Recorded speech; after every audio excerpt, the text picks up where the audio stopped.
The story of investigative journalist Khadija Ismayilova encapsulates many of the themes of global muckraking. Ms. Ismayilova is a journalist working in Azerbaijan, an oil-rich country on the Caspian Sea. It had a major resource boom in the early part of this century. We've talked about the downsides of such booms. A lot of money typically pours into a country and ends up being stolen or misused by governments. In the case of Azerbaijan, the ruling family has enriched itself with oil money.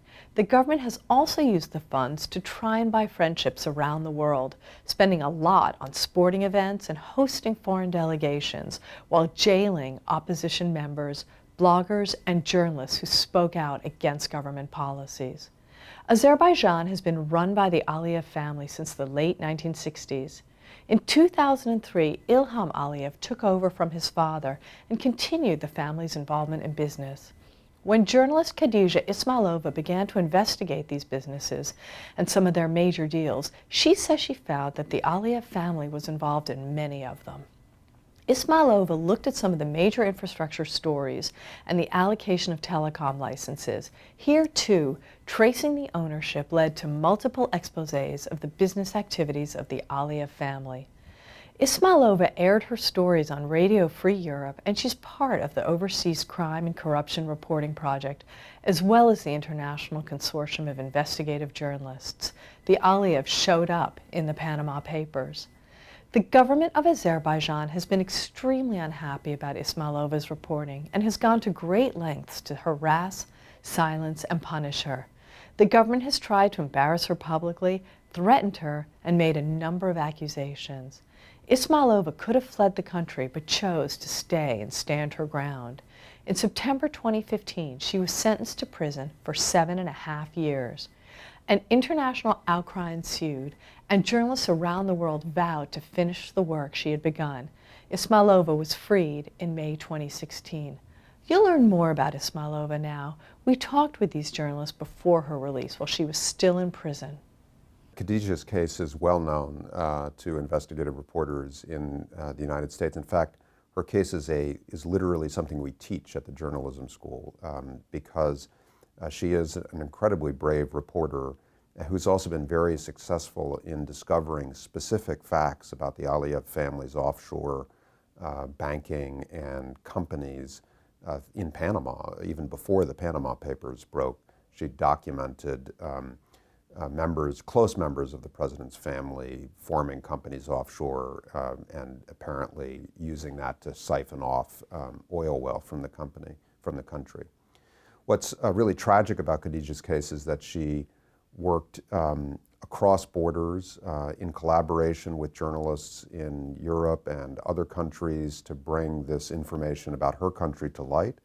She was forced into exile once or twice. She was put into the position of choosing between the safety of her family and her work and whether to live in her own country and face jail or to flee her own country and live in exile. But of course, anyone with a family finds it difficult to leave. You may subject your own relatives to retaliation. So she was brave not only as a reporter, but also, I think, in making just a heartbreaking choice to go ahead and accept this rigged justice and to accept a jail term, even though all she had been doing was straightforward reporting about evidently illegal practices by her own government.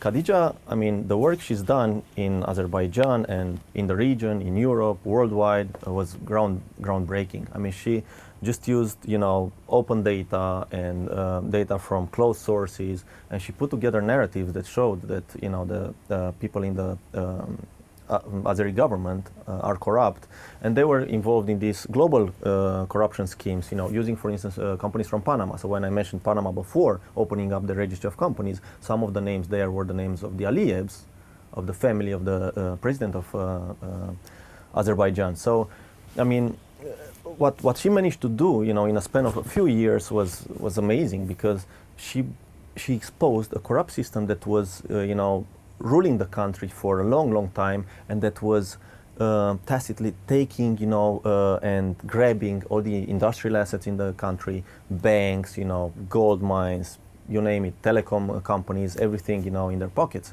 So Khadija exposed all that, and Khadija would never want to leave the country. I mean, we realized that Khadija is in danger of getting arrested, if not worse. And Khadija would never leave the country because she felt she has a duty there. And even now in jail, she's amazingly courageous and she's strong. And I just must say, I mean, we're continuing her work. We have a Khadija project ongoing. We already published lots of stories. We'll publish a few more stories very, very soon from now. So we'll keep reporting on the Azeri government, on the Azeri president, on the wrongdoings that they are involved with, for a long, long time from now. Khadija Ismayilova is an extraordinary figure because of her courage and because of her skills. So in the context of Azerbaijan, she is a vanguard journalist.